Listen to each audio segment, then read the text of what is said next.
Munson. He's a principal at BGR Group, a leading government relations firm here in Washington, D.C. I think one of the moments early in the proceedings today, as I was watching, Lieutenant Colonel Vindman testified that he'd given this information on to an intelligence officer, and then all of a sudden there was all kind of fireworks that perhaps this was the whistleblower. And talk to us a little bit about that, because that kind of provided some tension and drama as well. Well, the question of who the whistleblower is has been brought up by Republicans. They want the whistleblower to be brought forward into public and to examine him, and presumably him, maybe her, and ask that person questions about why they blew the whistle and why they reported what they did. So that may be playing into the Republican hands a little bit.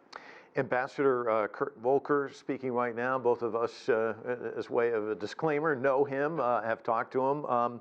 One of the headlines today was there's discrepancies that he's going to have to kind of work around, because he had said one thing earlier, he said other things today. Talk to us a little bit about where Kurt Volker is in all of this. Well, Kurt Volker's, he's a career diplomat who left the Foreign Service and came back to help out the Trump administration. I think you and I would both agree he's a very good man, and I think he's in a tough spot.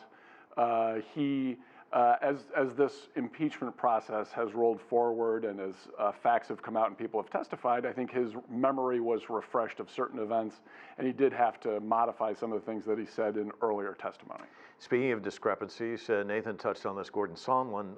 It's so interesting, all of this really kind of focused on a phone call, and yet Sondland also has to explain a phone call. Ambassador Taylor talked about this call that one of his aides overheard, Sondland talking to President Trump. He's going to have a tough go of it, isn't he? Yeah, I think in a way he's going to be the most fascinating witness. He's a political appointee as ambassador to the EU for President Trump. He has a career in business, in the hotel business. He's a very capable guy, but he seems to have been in the middle of whatever this arrangement was about, kind of going around Ambassador Yovanovitch in Ukraine. So he's in a lot of ways the star witness for this whole process. You mentioned Ambassador Yovanovitch. Jennifer Williams testified today. The U.S. president tweeted about her as well, calling her a never-Trumper. And one of the Democratic committee members described the tweet as witness tampering or witness intimidation. This is also something that was mentioned with the ambassador.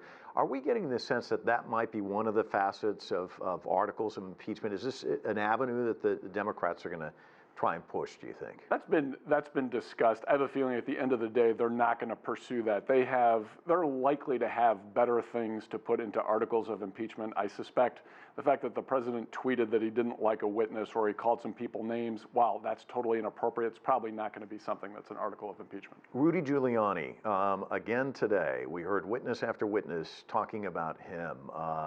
Give me your sense of how he plays into all of this, because his name keeps popping up, and this different track as far as foreign policy.